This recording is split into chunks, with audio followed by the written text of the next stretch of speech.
Hello student, welcome back to Matty Zeta 24/7। I Anita Sharma, your history mentor. Student, आज की इस video में हम बात करने वाले हैं क्लास 12th हिस्ट्री का फर्स्ट चैप्टर जिसका नाम है ब्रीक, बीट्स एंड बोन्स। आज इसका हम वन शॉट रिवीजन लेने वाले हैं, तो इसको पार्ट्स में मैंने आपको बिल्कुल अच्छे तरीके से समझा दिया था। तो जिसने भी वो पार्ट्स में वीडियो देखनी है तो जाकर के पार्ट्स में भी देख सकते हैं और इसका वन शॉट भी देख सकते हैं, जो कि आपके आने वाले एग्जाम में बहुत काम आएगा। क्विकली और इजिली से अंडरस्टैंड करके आप अपने एग्जाम में बहुत अच्छा स्कोर कर सकते हैं। तो चलिए स्टार्ट करते हैं ब्रीक, बीट्स एंड बोन्स को। ठीक है, तो इसका वन शॉट रिवीजन लेते हैं। तो सबसे पहले हम बात करते हैं बिगनिंग्स की, राइट। तो देखो, हड़प्पा को दो नामों से, हड़प्पा सिविलाइजेशन को दो नामों से जाना जाता है। एक तो इसका नाम हड़प्पा सिविलाइजेशन क्यों पड़ा, बाकी क्यों नहीं पड़ा।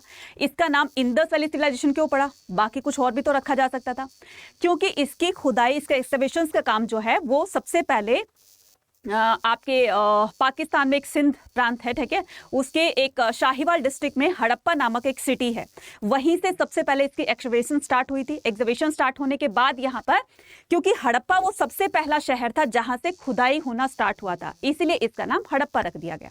अब बात करते हैं कि इसको इंडस वैली सिविलाइजेशन क्यों कहा जाता है। क्योंकि ये इंडस रिवर और उसके आसपास में जितनी भी ट्रिब्यूटरीज है, मतलब 5 मेन ट्रिब्यूटरीज हैं इसकी, कौन कौन सी, रावी, ब्यास, झेलम, चिनाब और सतलुज। इंडस रिवर के साथ साथ में ये 5 ट्रिब्यूटरीज के पास में बिल्कुल पूरी तरह से ये फैला हुआ था। क्या हड़प्पा सिविलाइजेशन फैली हुई थी।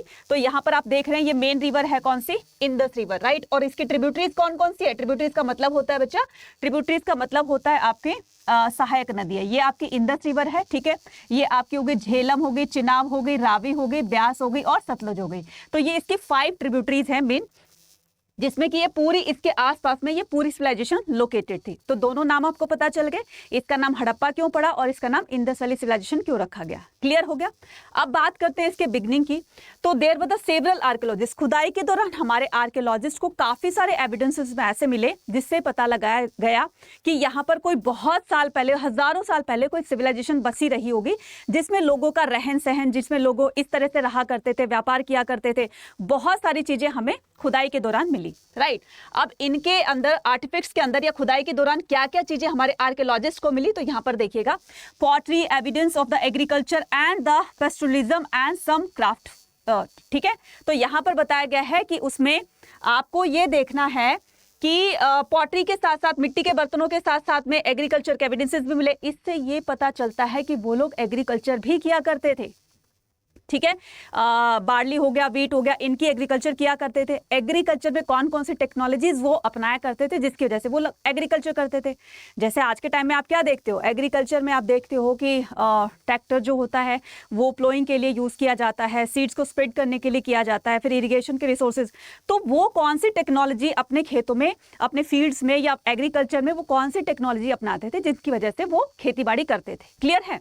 अब चलते हैं अपने आगे की तरफ। तो आगे की कहानी क्या कहती है, आगे की कहानी कहती है ये सबसिस्टेंस स्ट्रेटजीज। तो सबसिस्टेंस स्ट्रेटजीज में हम क्या करने वाले हैं, एग्रीकल्चर टेक्नोलॉजीज को देखेंगे कि वो खेतों में कौन कौन सी टेक्नोलॉजी को यूज किया करते थे जिससे उनका प्रोडक्शन जो है वो ठीक ठाक निकल जाता था, राइट। तो एग्रीकल्चर टेक्नोलॉजी में representation of the seals and cotta sculpture indicate that bull was known. अब हमें एक इंडिकेशन ऐसा मिला है, टेरिकोटा बुल का एक हमें टॉय मिला है, मतलब कि जो चीजें प्रचलन में होती हैं। जैसे अगर मान लीजिए कोई बच्चा एरोप्लेन का टॉय है उसके पास, उससे खेल रहा है, इसका मतलब ये कि एरोप्लेन उस टाइम में, एरोप्लेन इस टाइम में, या जो भी उस टाइम में जो भी बच्चे खिलौने खेलते थे, इसका मतलब ये कि कहीं ना कहीं उस चीज को यूज किया जाता होगा, तभी उसका एक सैंपल बना है, तभी उसका एक टॉय बना है। तो खुदाई के दौरान हमें क्या मिला, टेरिकोटा का एक बुल मिला, राइट, टॉय मिला। उससे पता चलता है कि ये लोग बैलों का यूज किया करते थे, किसमें, प्लोइंग में, ठीक है, खेतों को जोतने में। Terracotta models the plough have been found at the site of the Cholistan Banawali. अब ये जो टेरिकोटा का बुल है ये हमें 2 जगहों से मिला है। टेरिकोटा का बुल हमें 2 जगहों से मिला है। कहां कहां से, एक तो हमें मिला है चोलिस्तान से और दूसरा बनावली से। कमेंट सेक्शन में लिखकर बताना चोलिस्तान और बनावली आज के टाइम में कहां पर लोकेटेड है, ठीक है। कहां पढ़ते हैं, evidence of the ploughed field at the Kalibanga, जुते हुए खेतों के साक्ष्य, यानी कि पहले वो खेतों को प्लो किया करते थे, उसके बाद उसमें एग्रीकल्चर किया करते थे, क्रॉपिंग किया करते थे। तो जुते हुए खेतों के साक्ष्य में कहां से मिले हैं, कालीबंगा से। यहां से आपका 1 मार्कर क्वेश्चन आता है। क्लियर है। चलिए नेक्स्ट हम मूव ऑन करते हैं। तो नेक्स्ट पर बात करते हैं सबसिस्टेंस स्ट्रेटजीज में, बात करते हैं हम किसकी, आगे की। एग्रीकल्चर में हम देखेंगे कि चोलिस्तान बनावली की कहां पर है। यह आपका मैप का क्वेश्चन दिया हुआ है कि आपके मैप के क्वेश्चन 101% इस चैप्टर से बनते ही बनते हैं, राइट। और यहाँ हर बार आप पीवाईक्यू उठाकर देख लीजिए, हर बार यहाँ से आपका मैप क्वेश्चन जरूर पूछा गया है 1 से 2 नंबर का, ठीक है ना। तो हम यहाँ पर देख लेते हैं कि चोलिस्तान और बनावली कहां पर है। ये देखिए, ये क्या है, ये रहा बनावली, कहां पर है, हरियाणा में, राइट। तो ये जो पूरा आपका मैप दिखाया गया है, इसको जाकर के जरूर से इसको प्रैक्टिस कीजिएगा 1 से 2 बार मैप को फिल करके, ताकि आपके जो भी क्वेश्चन पूछे जाए इस चैप्टर से मैप के, ताकि वो आपके गलत ना हो, ठीक है। फिर ये क्या है आपका मोहनजोदारो पाकिस्तान में, ये बालाकोट है, चन्हू-दारो है, राइट। उसके बाद ये कोटजी है, कालीबंगा है। तो ये सारी साइट्स को आपको बहुत अच्छे से थोड़ा सा आइडेंटिफाई करके जाना है। चाहे तो इसकी लोकेशन फाइंड करने के लिए लोकेशन जो है आइडेंटिफाई करके आपको उसका नाम लिखना होगा, या फिर आपको डॉट लगाकर देखेंगे कि बताओ ये कौन सी साइट है, तो इस तरह से आपको बताना होगा। क्लियर है। चलिए फिर हम चलते हैं आगे की तरफ। तो आगे की कहानी क्या कहती है, आगे की कहानी कहती है, आ जाता है मोहनजोदारो, राइट बच्चा। तो मोहनजोदारो में हम क्या देखते हैं, मोहनजोदारो में हम देखते हैं कि आर्कियोलॉजिस्ट डेजिग्नेट दी सिटाडेल। तो हमें भी पता है कि मोहनजोदारो को 2 पार्ट में बांटा गया था, 2 पार्ट्स में डिवाइड किया गया था। एक तो क्या था, सिटाडेल था, और दूसरा क्या था, लोअर टाउन था। ये जो सिटाडेल पार्ट आप देख रहे हो, ये सिटाडेल जो है वो हाइट पर था लेकिन एरिया में छोटा था। और ये लोअर टाउन देख रहे हो, ये नीचे बसा हुआ था, नीचे लोकेटेड था। ऊपर हाइट पर क्या था, सिटाडेल था, नीचे लोअर टाउन पर क्या था, ये लोअर टाउन था, जहां पर नॉर्मल या ऑर्डिनरी पीपल रहा करते थे। यहाँ पर बड़ी बड़ी बिल्डिंग्स बनी होती थी, और माना जाता है कि यहाँ पर रिच पीपल रहा करते थे। पैलेसेस, अच्छी बिल्डिंग्स मिली हैं यहाँ पर।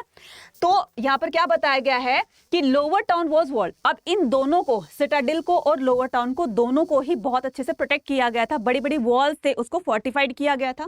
क्लियर। उसके बाद ब्रिक्स वो स्टैंडर्डाइज रेशो, इनके अंदर ये जितने भी आप ब्रिक्स देख रहे हैं ना, इनके अंदर जो ब्रिक्स का रेशो, स्टैंडर्डाइज रेशो जो बताया गया है, वो कितना बताया गया है, 4:2:1, राइट। तो अगर ब्रिक का स्टैंडर्डाइज रेशो आपसे पूछ दिया जाए तो क्या करोगे, 1:2 का 4, 4:2 का 1। अनिल कपूर का गाना याद है ना, बस उसको याद कर लीजिएगा, माय नेम इज लखन मत कर देना।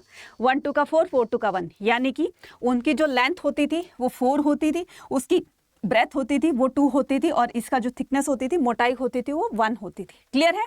तो 4:2 का 1, 1:2 का 4, इस तरह से आपको याद रखना है। अब चलते हैं आगे की तरफ। तो आगे क्या कहते हैं, Mohenjodaro a plan urban centre. Mohenjodaro को प्लान अर्बन सेंटर क्यों कहा जाता है, क्योंकि यहाँ के घरों की जो टेक्निक थी, मतलब बनाने की जो कंस्ट्रक्शन की जो टेक्निक्स थी, वो बाकी के कंपैरेटिवली साइट्स के बहुत अलग थी। इसलिए इसको एक माना गया है, इसके बहुत ही प्लान करके बनाया होगा। नालियों की व्यवस्था, जो भी इसका ड्रेनेज सिस्टम था, बहुत अच्छी तरीके से बनाया गया था। तो बताया गया है कि इसको अर्बन सेंटर क्यों बोलते हैं, तो लेइंग आउट द ड्रेनेज। मतलब अगर मैं बात करूं हड़प्पा सिविलाइजेशन के सबसे बड़ी, सबसे अच्छी क्वालिटी की, तो वो सबसे अच्छी क्वालिटी या सबसे अच्छा फीचर्स हड़प्पा सिविलाइजेशन का क्या था, या इंडस वैली सिविलाइजेशन का क्या था, वो था उनका ड्रेनेज सिस्टम। वैसे तो काफ़ी अच्छे फीचर्स थे, आप क्राफ्ट प्रोडक्शन लगा लीजिए, ठीक है, आप जो है वो इनका जो ग्रिड पैटर्न था उसे इसका वो लगा लीजिए, वो भी बहुत अच्छा था। इनके रोड्स का कंस्ट्रक्शन बहुत अच्छा था, जो है एक दूसरे को राइट एंगल पर एक दूसरे को बाइसेक्ट करती थी। तो काफ़ी सारे फीचर्स है, लेकिन अगर उसमें से दी बेस्ट फीचर निकाला जाए तो क्या आ जाएगा, ड्रेनेज सिस्टम। ठीक है, ओके। तो one of the most distinctive features of the Harappa city was carefully planned the drainage system. Roads and street were laid out among the approximate grid pattern.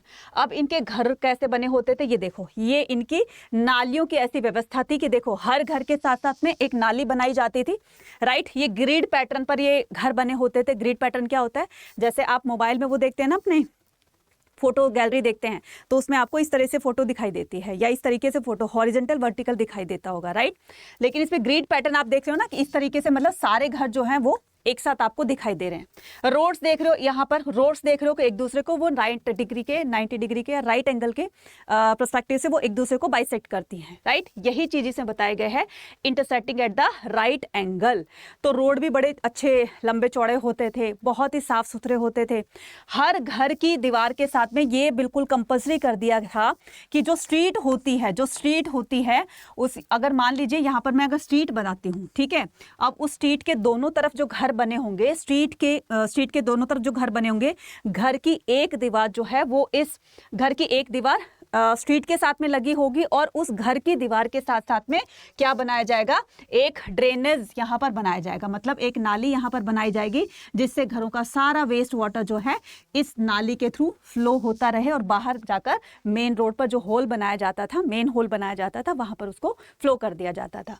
इतने अच्छे तरीके से उनके हाउसेस का कंस्ट्रक्शन किया गया था। ठीक है, इसीलिए इसको प्लान सिटी बोला जाता है।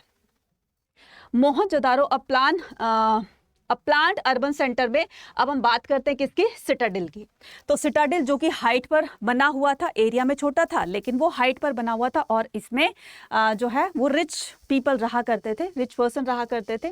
और इसमें ग्रेट बाथ और ग्रेट ग्रेनरी, ठीक है, तो ये दो बड़ी बिल्डिंग्स जो है वहां पर पाई गई हैं सिटाडेल में, लोअर टाउन में मत कर देना इसको, सिटाडेल में पाई गई हैं। The great bath was the large rectangle area. अब आपको अच्छी तरीके से समझना है किसको, ग्रेट बाथ को।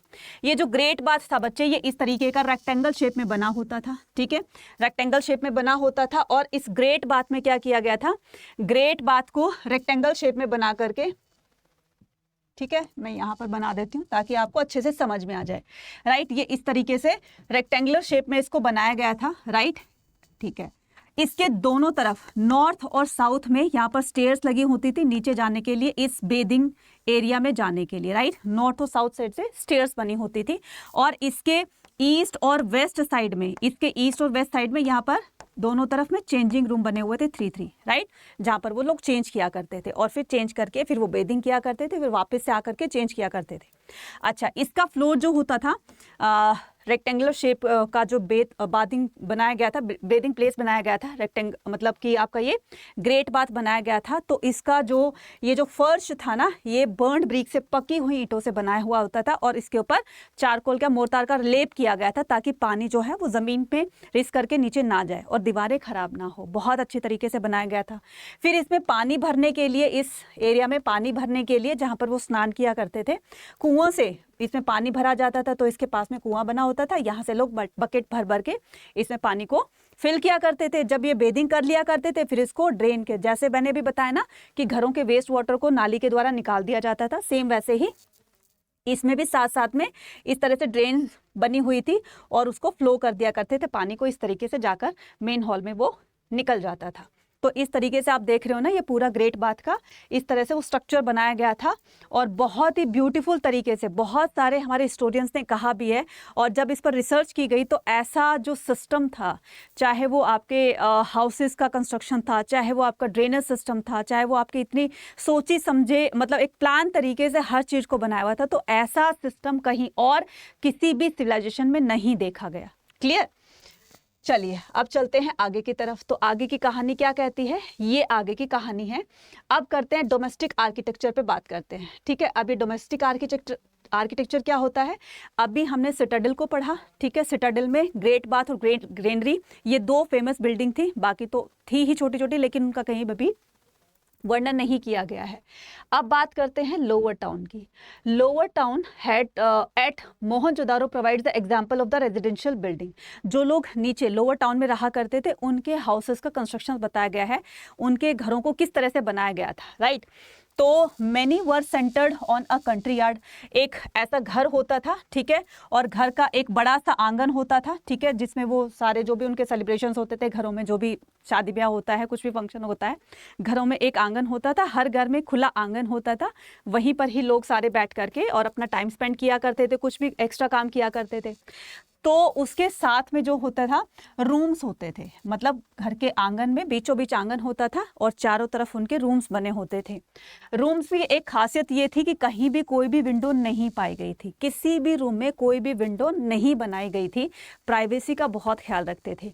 एक बार वो एंटर कर गए, जैसे कि मान लो इसमें ये भी बताया गया है, ये भी बताया गया है कि मान लीजिए कोई विजिटर आता है बाहर से, तो उसको डायरेक्ट जो है वो अपना मतलब उनको अंदर का व्यू नहीं दिखेगा, कहाँ पर ड्राइंग है, कहाँ पर किचन है, कहाँ पर बेडरूम है, कहाँ पर आंगन है, कुछ नहीं दिखाई देगा। उसको इस तरह से क्रॉस करके, इस तरह से क्रॉस करके जहाँ पर भी जाना होता था तब वो जाकर रूम में जाता था, एक पर्टिकुलर जहाँ पर उसको जाना होता था। ठीक है, तो कहने का मतलब ये कि प्राइवेसी का बहुत ख्याल रखते थे वो लोग। अब चलते हैं आगे की तरफ। Luxury, looking for the luxurious. तो कुछ लोग जो थे वो बहुत ही महंगे महंगे आइटम्स यूज़ किया करते थे, जिनको लग्जरियस आइटम कहा जाता है, और ये नॉर्मल पीपल इनको अफोर्ड नहीं कर सकते थे। क्यों? क्योंकि ये कॉस्टली होते थे, इतना अफोर्ड करना उनके बस की बात नहीं थी।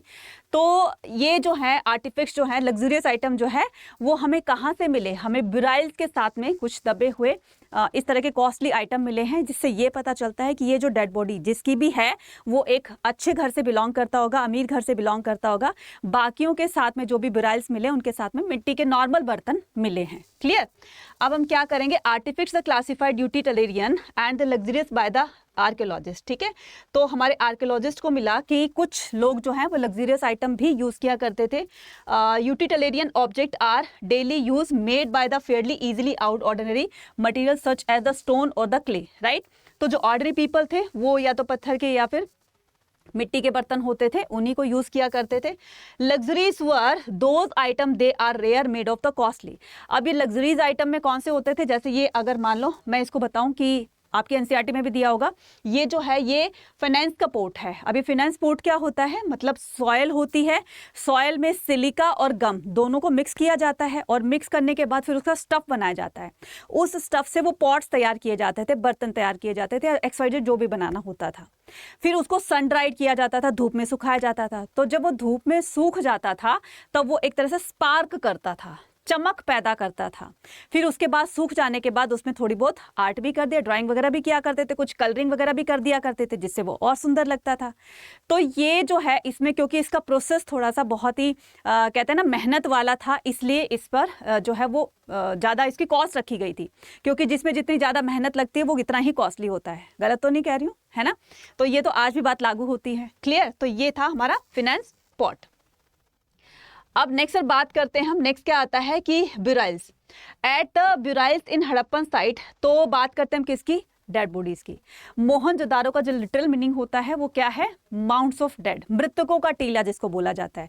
सबसे ज्यादा बुराइल्स वहीं पर पाए गए। ऐसा नहीं था किसी और साइट में नहीं पाए गए, पाए गए थे, लेकिन सबसे ज्यादा उसको माउंट्स ऑफ डेड क्यों कहा जाता है? क्योंकि मृतकों का टीला इसलिए कहा जाता है क्योंकि वहां पर सबसे ज्यादा स्केलेटन्स मिले हैं। राइट? तो burials in Harappa sites that dead were generally let the pit।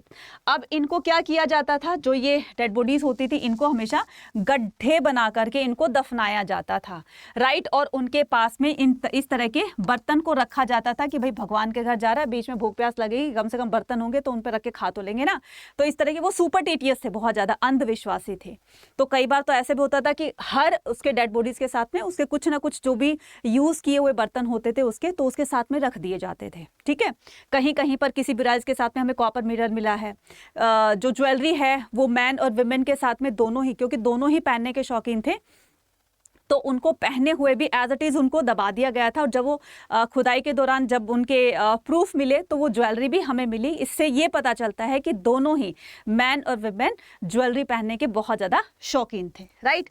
तो यही बताया गया है इसमें। Some graves contain the pottery ornaments. ठीक है? तो हमें आर्टिफैक्ट्स के मतलब हमें एक्सकवेशंस के दौरान हमें क्या मिले? पॉटरी मिली, ऑर्नामेंट्स मिले, क्राफ्ट प्रोडक्शन के कुछ जो है वो एविडेंसेस मिले। तो ये जो बुराइल्स हैं इनके साथ में हमें पॉटरीज मिली, बर्तन मिट्टी के, ठीक है, और ऑर्नामेंट्स मिले। Perhaps indicate believe that these could be used in the after life. मैंने क्या कहा? अंधविश्वासी तो थे ये, सुपरस्टिशंस तो थे ही। ये ऐसा मानते थे कि बाद में इनको मतलब डेथ के बाद भी लाइफ होती है और इनको ये चीजें चाहिएंगी, तो जाकर के इनको यूज कर लेंगे। अब आता है jewellery has been found in the burials of both man and women. तो ये ज्वेलरी जो है वो मैन और वुमेन दोनों के डेड बॉडीज पर, स्केलेटन पर पहनी हुई पाई गई है, ऐसा हमारे आर्कियोलॉजिस्ट ने बताया। राइट? चलिए अब चलते हैं आगे की तरफ। तो आगे हम बात करते हैं किसकी? हम आगे बात करते हैं क्राफ्ट प्रोडक्शन की, और किसकी? सील्स मेकिंग और वेट मेकिंग, ये सारी चीजें हम इस पर बात करेंगे। तो ये सारी चीजें किस में आ जाती है? ये सारी चीजें आती हैं क्राफ्ट प्रोडक्शन में। Chanhudaro is a tiny settlement exclusively devoted to a craft production. Chanhudaro में सबसे ज्यादा क्राफ्ट प्रोडक्शन होता था। ऐसा नहीं है कि किसी और साइट पर नहीं होता था, लेकिन सबसे ज्यादा क्राफ्ट प्रोडक्शन का काम जो है वो चन्हूदारों में किया जाता था। अब इसमें क्या क्या चीजें इंक्लूड होंगी, इसमें जो है वो आपकी बीड्स मेकिंग होगी, शेल कटिंग होगी, मेटल वर्किंग होगी और सील्स मेकिंग और वेट मेकिंग होगी, राइट। इस तरह का सारा ज्यादातर काम जो है वो चन्हूदारों में किया जाता था। मैंने आपको होमवर्क दिया है, चन्हूदारों कहां पर है आज के टाइम में, वो आपको कमेंट सेक्शन में लिखकर बताना है, right. So the variety of the material used to make the beads too is remarkable, right. तो इसके साथ साथ में मेटल्स को भी यूज किया जाता था। अगर मान लो ये इस तरह की माला बनाते थे, बीड्स की माला बनाते थे, तो आप ये देख रहे हो ना, ये जो इनका ये जो बीड्स है, तो एक क्या होता था, जैसे एक माला को बनाने के लिए काफी सारे पर्सन्स उसमें इंक्लूड होते थे। तो ये पूरा प्रोसेस को बनाने में, इस पूरे उस प्रोसेस में काफी सारे लोग इंक्लूड होते थे। किसी ने एक बीड तैयार किया, राइट। उस बीड के बाद में फिर उसको ड्रिल करने वाला किसी और के पास जाता था, ड्रिल कर दिया, उसमें होल कर दिया, उसके बाद उसको स्मूथ करने का काम कोई और करता था, उसके ऊपर जो मेटल वर्क होता था होल के ऊपर उसको कोई और करता था, और उसको जो है कलरिंग वगैरह कुछ और अच्छी तरह से उसको ब्यूटीफाई करने का काम कोई और करता था। तो इस तरीके से एक माला बनाने के प्रोसेस में काफी सारे लोग इंक्लूड होते थे, तभी तो इसी तरह से व्यापार चलता था उनका। तो जो चन्हूदारों जो है सबसे ज्यादा इनका क्राफ्ट प्रोडक्शन वहां पर होता था, और ये सारी चीजें वहां पर बनाई जाती थी। Techniques for making the beads different according to the material, मैंने बताया ना, अलग अलग मटेरियल के साथ में कि कहाँ पर किस किस पर्सन को क्या क्या काम दिया गया, अपना अपना काम वो किया करते थे। Noodles were the chipped and into the rough shapes and then the finally flaked into the final form। Rough से लेकर के फाइनल फॉर्म तक आते आते काफी सारे लोग उसमें इंक्लूड होते थे। स्पेशलाइज ड्रिल हैव बीन, अब ये ड्रिलिंग का काम कहां पर होता है, ड्रिलिंग का मतलब होता है ये जो बीड्स होते हैं इनमें होल करने का काम कहां पर ज्यादातर होता था, वो होता था चन्हूदारों में, लोथल में और रिसेंटली धोलावीरा में। क्लियर। तो इस तरीके से ये जो बाट वगैरह बनाने का काम भी मोस्टली वहीं पर ही होता था, कहां पर, चन्हूदारों में। ठीक है, चलिए अब आगे की कहानी पर चलते हैं। Finding about the craft production में क्या क्या करते हैं हम, identifying the centre of the production. Archaeologist identify centre of the production by looking for a raw material and tool use. अब रॉ मटेरियल भी तो चाहिएगा ना, अब किसी भी चीज को फाइनलाइज करते हैं हम, तो उसके लिए सबसे पहले में रॉ मटेरियल चाहिए। कोई भी चीज बनाते हैं, कोई भी ऑब्जेक्ट बनाते हैं, तो सबसे पहले कच्चा माल चाहिएगा ना उसके लिए। फिर उसके बाद क्या करते हैं, फिर उसके बाद जो भी कटिंग वटिंग होती है, फाइनल तक आते आते उसमें काफी मतलब प्रोसेस किया जाता है उसमें, राइट। तो उसमें रॉ मटेरियल और हमें टूल्स की जरूरत होती है। भाई ये कुछ भी XYZ हमें कुछ भी ऑब्जेक्ट बनाया है, तो उस ऑब्जेक्ट को बनाने के लिए हमें रॉ मटेरियल चाहिए, साथ में हमें टूल्स भी चाहिए, तभी जाकर हम फाइनल प्रोडक्ट तैयार करेंगे ना। तो ऐसे ही वो लोग क्या करते थे, कोई भी जो क्राफ्ट प्रोडक्शन का काम होता था तो रॉ मटेरियल और टूल्स उसमें यूज होते थे। वेस्ट वन इज, अब मान लीजिए वो उनके पास कोई बहुत बड़ा किसी चीज का टुकड़ा है, ठीक है। अगर मान लीजिए सॉफ्ट सेटेटाइट, एक आपने स्टोन सुना होगा, सेटेटाइट स्टोन होता है। सेटेटाइट का मतलब होता है सॉफ्ट स्टोन, राइट। अब मान लीजिए बड़ा है, उससे जो भी उनको बीड्स बनाने हैं या जो भी कुछ करना है उसको, तो कोई बड़ी चीज होती थी, अब उसको यूज में तो ले लिया उन्होंने, लेकिन जो बाकी का पीस बचा, चाहे वो बड़ा पीस है चाहे वो छोटा पीस है, अब उसमें से जो बड़ा पीस निकल जाता था उसको किसी और काम में यूज कर लिया करते थे।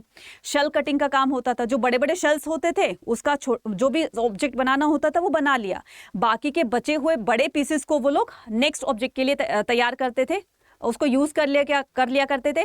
बाकी जो छोटे छोटे पीसेस बचे होते थे वो वेस्ट होते थे, उनको धरती में छोड़कर चले जाते थे, जहां पर भी वो बैठकर काम किया करते थे।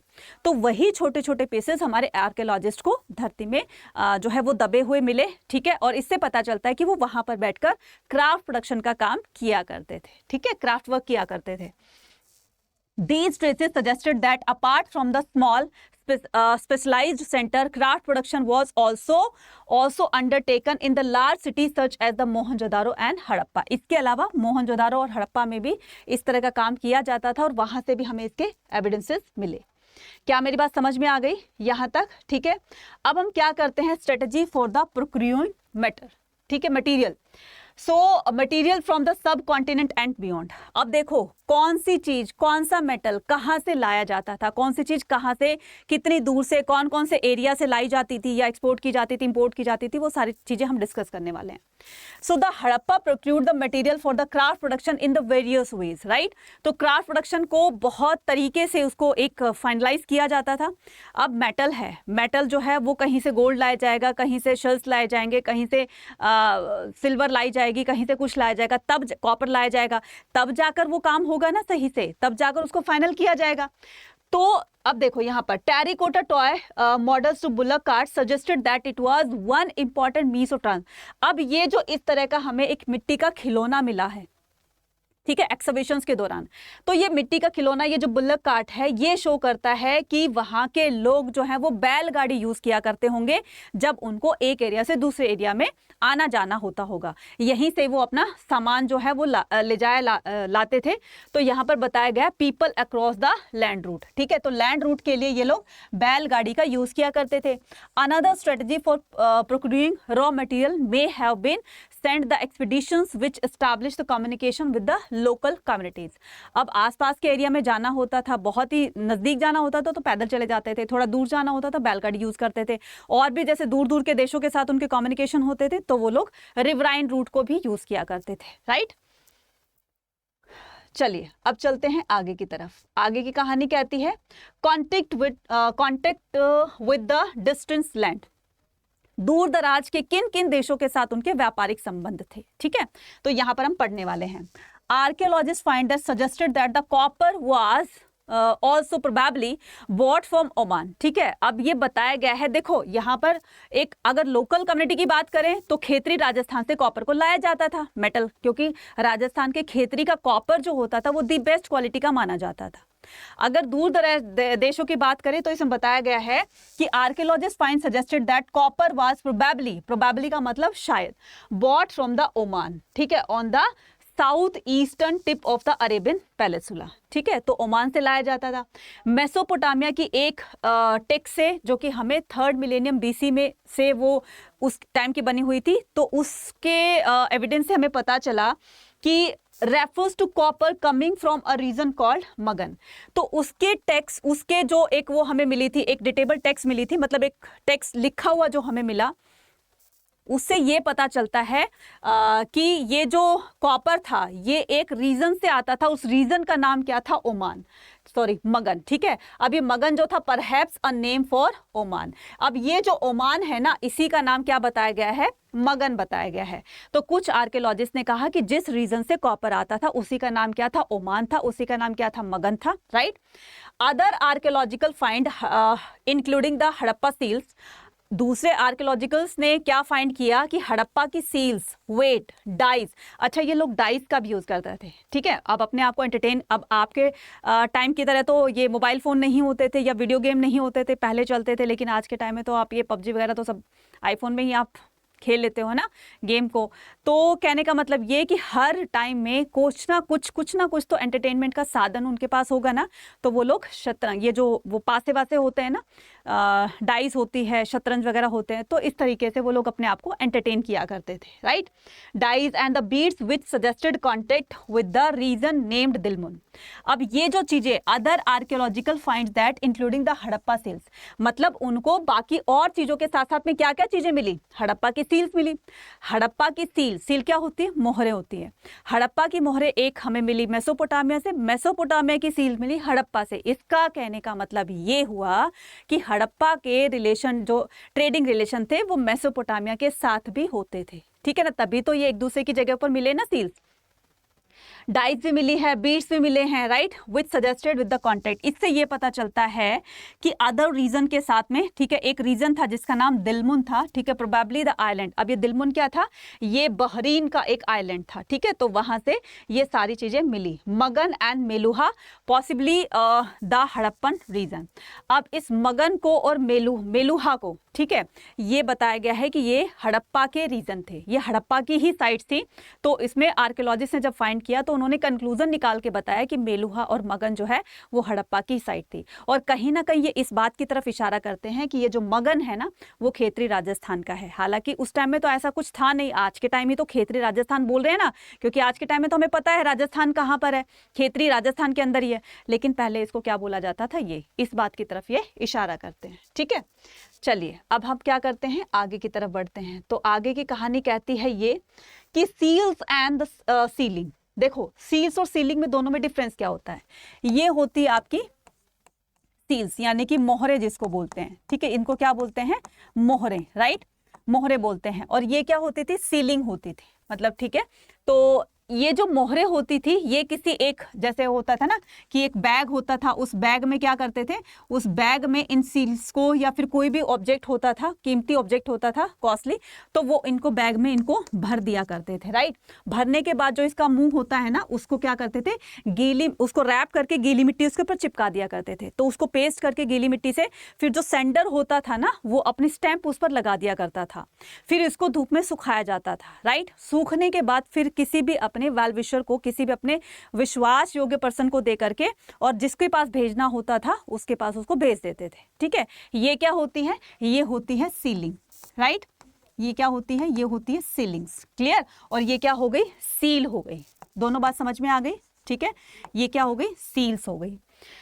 तो यूज, तो देखो, seals and the sealings were use to facilitate long distance. अब ये चीजें कहां पर यूज होती थी, लॉन्ग डिस्टेंस के लिए, सील्स और सीलिंग लॉन्ग डिस्टेंस के लिए यूज किया करते थे। बैग कहां पर यूज करेंगे, लोकल एरिया में नहीं करते थे, वो तो खुद ही जाकर पहुंचा आते थे। लेकिन अगर बहुत दूर दूर तक उनको रिलेशन, अपने ट्रेडिंग जो है वो अपना एक्सटेंड करना था, एक्सपेंड करना था, तो फिर क्या करते थे कि इस तरह के बैग में कीमती चीजों को भर करके और पर्टिकुलर पर्सन को पहुंचा दिया करते थे।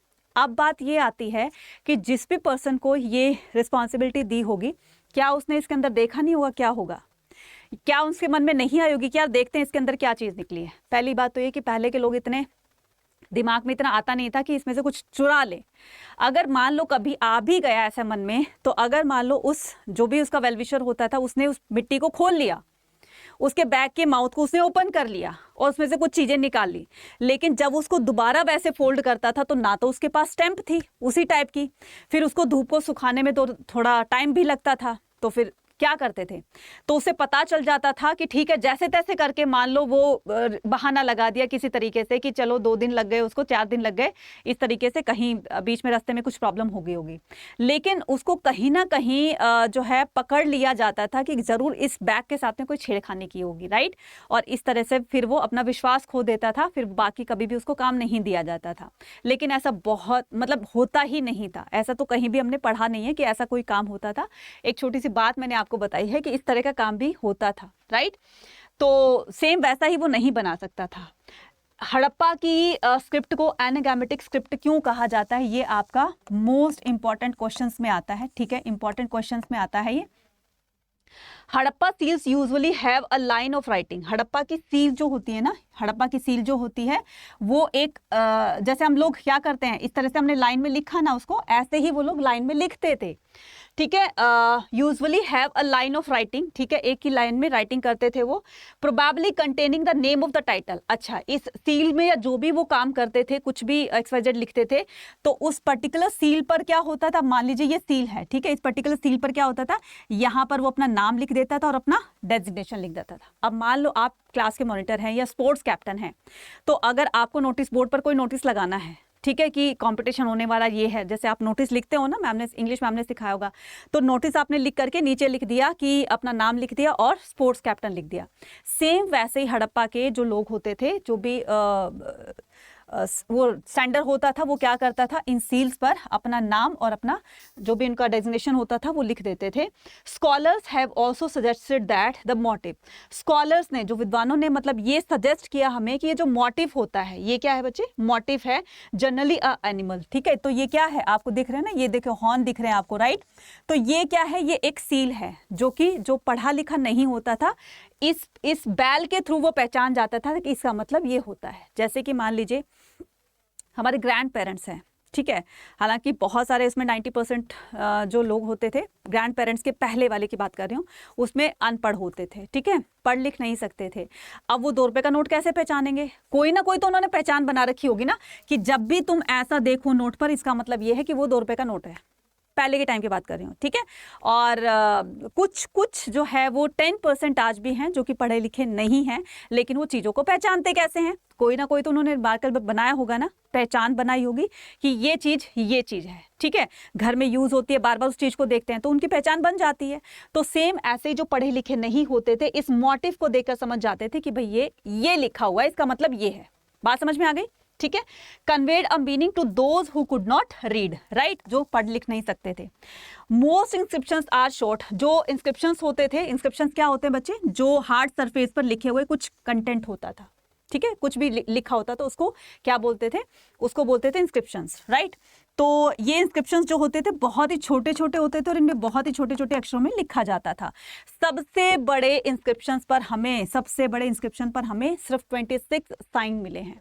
साइन का मतलब सिंबल, जो वो होते हैं, वो जो लिखने के ऊपर सिंबल बनाते थे, क्योंकि पिक्टोग्राफ उनकी वो होती थी, जैसे कि आप ये देख रहे हो, ठीक है, ये देख रहे हो, इसका मतलब वो पता नहीं क्या लगाते थे, लेकिन ये पिक्टोग्राफ होती थी जो कि सिर्फ वही लोग समझते थे। आज तक इसको डिसाइफर नहीं किया जा सका इसका मतलब क्या होता है, ठीक है ना। So although the script remain undeciphered to till date, right, it was eventually alphabetical, शायद हो सकता है, क्योंकि ये अल्फाबेटिकल तो था नहीं कि हम ABCD को पहचान करके इसका मीनिंग पता कर ले, ना ही अनार था, AIEU था, ठीक है। तो कमेंट सेक्शन में लिखकर बताना कि आज के टाइम में अ से अनार, आ से आम किसको पूरी तरीके से आता है तो यस लिखना, नहीं आता है तो नो लिख देना, ठीक है ना। चलिए, तो somewhere between the 375 to 400, right. तो कहीं कहीं पर हमें बहुत ही जो है वो छोटे छोटे जो इंस्क्रिप्शंस मिले हैं, क्योंकि अल्फाबेटिकल तो हो नहीं सकते थे, बहुत ही छोटे साइन थे। समवेयर बिटवीन द, कहीं कहीं पर हमें 375 से लेकर 400 तक के छोटे छोटे लेटर्स मिले हैं। The script was written from right to left. हम क्या करते हैं, हम लेफ्ट से राइट की तरफ लिखते हैं, लेकिन ये लोग क्या करते थे, ये राइट से लेफ्ट की तरफ लिखते थे। एम आई क्लियर नाउ, ठीक है, राइट से लेफ्ट की तरफ लिखते थे। चलिए अब आगे चलते हैं, आगे की कहानी क्या कहती है। अब आते हैं हम मेन मुद्दे पर। मेन मुद्दे इन द सेंस कि वैसे तो पूरा ही टॉपिक ये बहुत इंपॉर्टेंट है, लेकिन बहुत बार क्वेश्चन पूछा जाता है कि what were the reason for end of the Harappa civilisation, कि हड़प्पा सिविलाइजेशन के अंत होने के क्या कारण रहे हैं। बहुत इंपॉर्टेंट क्वेश्चन है, जरा ध्यान से सुनिएगा।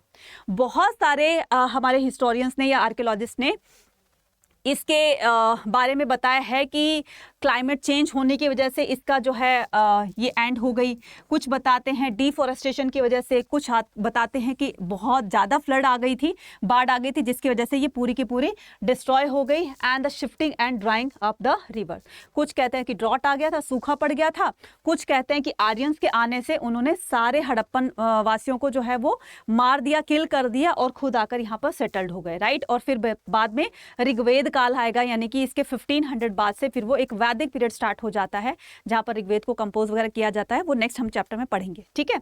तो इसके काफी सारे रीजंस ऐसे माने जाते हैं। क्लियर। तो कौन कौन से रीजन बताने हैं, कुछ तो बताना है आपको क्लाइमेट चेंज की वजह से, कुछ बताना है आपको एक्सेसिव फ्लड की वजह से, कुछ बताना है आपको ड्रॉट की वजह से, सूखे की वजह से, क्लाइमेट चेंज की वजह से, और कुछ बताना है आपको, क्या बताना है, आर्यंस के आने से। तो इसको पॉइंट्स बना करके आप अपने क्वेश्चन के आंसर को बहुत अच्छे से डिफाइन कर सकते हैं। क्लियर।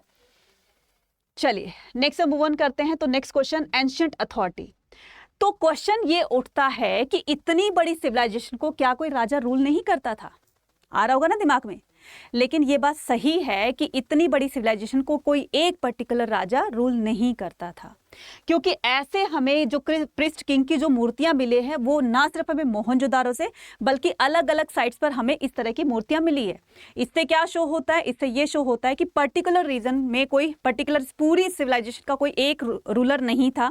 अलग अलग साइट्स में अलग अलग इस तरह से हेड होते थे और वही एक तरह से राजा का काम किया करते थे। ठीक है, तो यहाँ पर बताया गया है palaces by the archaeologists, but no spectacular find were associated with the stone statue was labeled and the continues to be known as the Pest King. Right तो ये इस तरह से हेड की जो मूर्तियां मिली, क्योंकि इसके ड्रेसिंग सेंस से ही पता लगाया गया है कि जब ये मूर्ति मिली तो इसके ड्रेसिंग सेंस से पता चला कि ये कोई ना कोई हेड या कोई बड़ी अथॉरिटी रही होगी कि जो इस तरह से उसको गवर्न किया करती थी। इसके ड्रेसिंग सेंस से और जो इसने ये थोड़ा सा मुकुट ये जो पहना हुआ है, कुछ उसने बैंड लगाया हुआ है, इससे पता चलता है कि ये रूलर था। Some archaeologist are the opinion that Harappa society had no ruler. ठीक है, कुछ तो बताते हैं कि कोई रूलर था ही नहीं यहाँ पर। ठीक है, तो भगवान भरोसे चल रही थी इनकी government. Whereas the archaeologist feel that there was a no single ruler. कुछ बताते हैं कि कोई भी सिंगल रूलर नहीं था, बट सेवरल रूलर, मतलब कोई सिंगल रूलर नहीं था, बहुत सारे ऐसे हेड्स थे, बहुत सारे ऐसे रूलर्स थे। Mohenjodaro had a separate ruler. जैसे कि बताया गया है कि मोहनजोदारो में ये रूलर था, फिर कहीं पर बनावली में चन्हुदारों में ये रूलर था, फिर कहीं पर और लोथल में ये रूलर था। कहने का मतलब ये कि अलग अलग साइड से हमें इस तरह के अलग अलग इसके प्रिस्ट किंग के एविडेंसेस मिले हैं। ठीक है, चलिए चलते हैं आगे की तरफ। तो आगे की कहानी कहती है discovering the Harappa civilization, right. तो when Harappa city fell into ruin, people gradually forgot all about them. जैसे ही सिविलाइजेशन का अंत हो गया, सब लोग भूल गए इसको। किसी ने कोई मतलब बात ही नहीं की कि किसी टाइम में इतने हजारों साल पहले यहाँ के लोग जो है वो इतने ज़्यादा वेल डेवलप्ड थे। ये इनकी सिटी जो थी वो कितनी प्लान्ड सिटी थी, सब लोग भूल गए। जब इसका एंड हो गया तो लोग टाइम के साथ साथ में सब कुछ भूल गए। लेकिन होता क्या है, ये जो दिख रहा है आपको, कौन? Alexander Cunningham. ठीक है, ये कौन थे? ये थे हमारे इंडिया के first director general of ASI। मतलब कौन थे ये? आर्कियोलॉजिस्ट सर्वे ऑफ इंडिया इसके फुल फॉर्म होती है। Cunningham use to account left of the, इनको क्या मिलती है? एक चाइनीज बुद्धिस्ट टेक्स्ट मिलता है जो कि चाइना से कुछ ट्रेवलर्स आए थे यहाँ पर। कब? 4th सेंचुरी में। ठीक है, सॉरी 4th से 7th सेंचुरी में आए थे। ठीक है, तो यहाँ पर आकर के उन्होंने सारी चीज़ों को एग्जामाइन किया और फिर बाद में अपनी बुक में उसको लिखा। ठीक है ना, अपनी बुक में लिखा कि इस टाइम जो है वो बहुत पहले, हजारों साल पहले यहाँ पर एक सिविलाइजेशन बसी होगी और उसमें कहीं ना कहीं थोड़ा बहुत कंटेंट जो है वो हमारे इंडिया से मिलता जुलता था।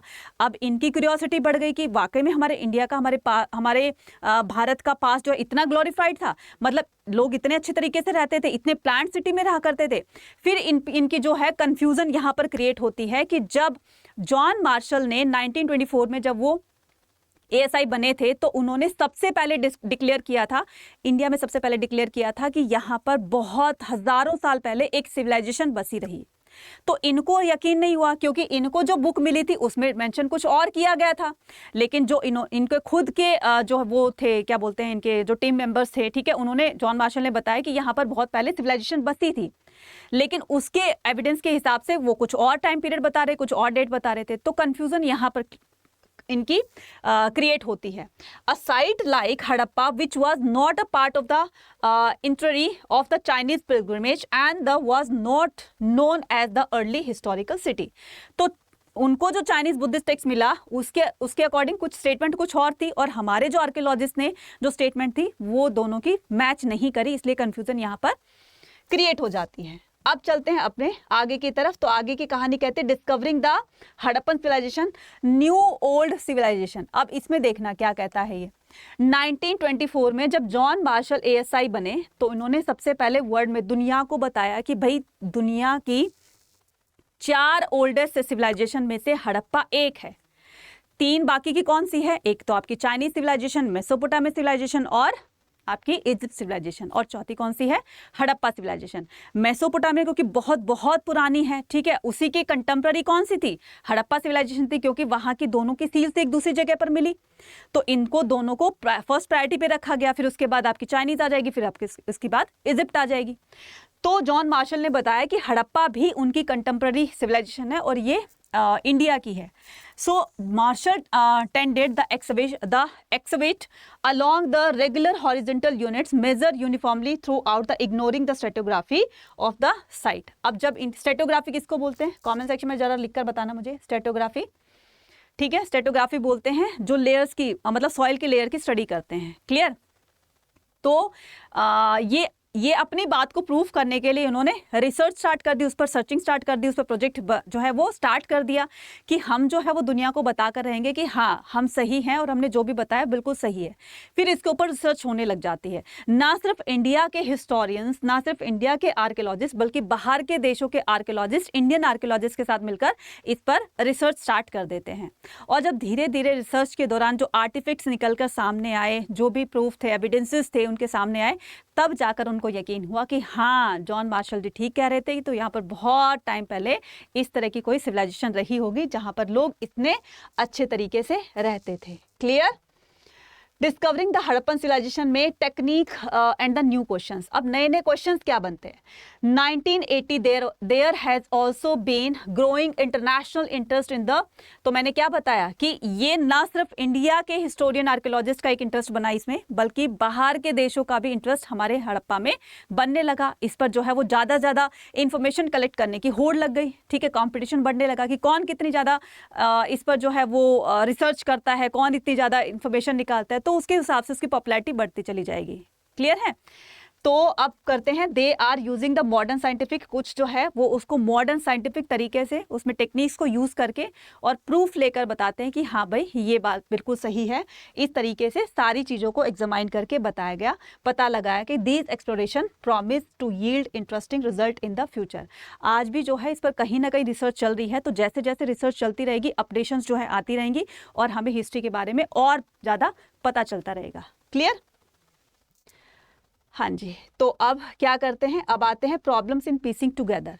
प्रॉब्लम्स कहाँ आती है हमारे हिस्टोरियन के सामने? प्रॉब्लम्स यहाँ पर आती है कि it is not the Harappa script that help to understanding. देखो, हमें कहीं पर भी कुछ ऐसा लिखा हुआ नहीं मिला जिससे कि पढ़ करके हम समझ एक अपनी बना सके कि ये लिखा हुआ तो इसका मतलब ये, क्योंकि जो भी लिखा हुआ था वो तो समझ में आया नहीं था। तो सिर्फ जो भी आर्टिफैक्ट्स मिले या जो भी साइंटिफिक तरीके से कुछ पता लगाया गया, अजम्पशन के बेस पर ये पूरी सिविलाइजेशन हमने पढ़ी। ठीक है, जो भी हमारे हिस्टोरियन ने बताया हमें, rather it is material evidences allow the archaeologist better reconstruct. अगर तो इसको पढ़ा जा सकता था तो ये और अच्छे तरीके से रिकंस्ट्रक्ट की जा सकती थी। क्लियर है? So this material could be the pottery, tools, ornaments, house hold object. अब जिन जिन चीज़ों को ये सामने लेकर आए, जो भी इनके सामने आर्टिफैक्ट्स आए, पॉटरी आई, ज्वेलरी आई, बीड्स आए, कुछ भी आए, अब उनको C14 से एक वो होती है प्रोसेस होता है कार्बन डेटिंग 14, सुना भी होगा आपने। इससे किसी भी ऑब्जेक्ट के एज का पता लगाया जा सकता है। बस इसी साइंटिफिक तरीके से एक पता लगाया कि ये इतनी पुरानी थी, ये इतना पुराना ऑब्जेक्ट था, ये ऐसा था। Clear?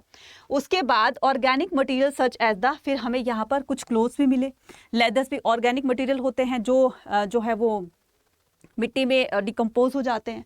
So and the read generally decompose, right, specially in the tropical region, जहाँ पर भी ट्रॉपिकल रीजन होता है, गर्मी बहुत पड़ती है, बरसात पड़ती है, तो वो मिट्टी में मिलकर जो है वो बिल्कुल डिस्ट्रॉय हो जाते हैं।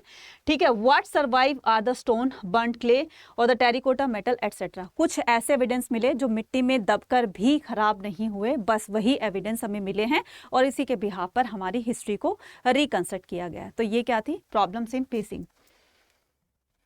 ठीक है, चलिए तो अब बात करते हैं classify the find some simple. अब देखो किसके पास कौन रिच था, कौन पुअर था, ये कैसे पता चला? ब्यूराइल्स के साथ में जो भी ज्वेलरीज वगैरह मिली या जो भी लग्जरियस आइटम मिले, उसे पता चल गया कि दोनों किस तरह से कैटेगराइज्ड थे। So one simple principle classification in term of the material such as the stone, clay, ये सारी चीजें बता दी थी। Some time archaeologist have to take the reconstruct direct the evidence, मैंने बताया ना अभी, और अच्छा इसको बनाया जा सकता था अगर हमें कुछ रिटर्न में इसका प्रूफ मिल जाता तो। ठीक है, और Harappa sites to be find about the clothing we have depend on the direct evidence including the depiction in the sculptures. और बाकी भी अभी आने वाले टाइम में जितनी भी चीज़ें खुदाई के दौरान हमें मिलेगी हड़प्पा सिविलाइजेशन से रिलेटेड, डेफिनेटली उसको जो है वो बताया जाएगा दुनिया को कि ये कितनी पुरानी है और इसको कब कैसे लोग इसको यूज़ किया करते थे, वो सारी चीज़ें हमें टाइम टू टाइम पता चलती रहेंगी। तो अभी भी इस पर जो है रिसर्च जारी है। क्लियर? और अब ये पूरे चैप्टर का कंक्लूजन है। कंक्लूजन इज दैट यहाँ से आपका चाहे आप बोर्ड एग्जाम में आपके क्वेश्चंस आए, चाहे वो आपके CUT में आए, तो इस चैप्टर का जो कंक्लूजन है वो ये है कि देखो ये सिटीज हैं, ठीक है, उसके बाद ये रिवर, मतलब कौन सी सिटी कौन से रिवर के पास लोकेटेड है, उसके बाद में इसका आज के टाइम में इसकी लोकेशन क्या है, इसकी डिस्कवरी कब हुई थी, इसकी डिस्कवरी किसने की थी। तो ये पूरा का पूरा कहीं पर आप नोट डाउन कर लीजिएगा, बहुत बहुत इंपॉर्टेंट। क्लियर है? ठीक है, और इसी के साथ हम जो है वो अपना सेशन जो है वो ओवर करते हैं। ठीक है, आई होप सभी बच्चों को चैप्टर पूरी अच्छी तरीके से समझ में आ गया होगा। इसको 3 तरीके से किया गया है, ठीक है। आपको ये वन शॉट करा दिया है, मैंने पार्ट्स में भी करा दिया है, और इसकी एडिटेड जो भी पिक्चर्स के साथ में इसको समझाने का तरीका है वो भी आपको इसी चैनल के डिस्क्रिप्शन बॉक्स में इसका लिंक दे दिया गया है। जा करके इसको देखिएगा और इस चैप्टर को बहुत अच्छे से क्लियर करके चाहिएगा, क्योंकि यहाँ से इस चैप्टर से आपके मैथ के क्वेश्चन, 1 मार्क के क्वेश्चन और आपके लेंथी क्वेश्चन भी बनेंगे, साथ साथ में आपके बहुत बहुत इंपॉर्टेंट ये चैप्टर है। तो इसको अच्छे से समझिएगा। मिलते हैं नेक्स्ट वीडियो में इसी तरह के वन शॉट वीडियो में, तो मिलते रहेगा। और जो भी बच्चे चैनल पर नए हैं, चैनल को सब्सक्राइब जरूर कीजिएगा, ठीक है। सब्सक्राइब करके बेल आइकन प्रेस कीजिएगा, ज़्यादा से ज़्यादा लोगों के साथ में इसको शेयर कीजिएगा और कमेंट सेक्शन में लिखकर बताना कि आपको वीडियो कैसी लगी। क्लियर? चलिए, बाय बाय।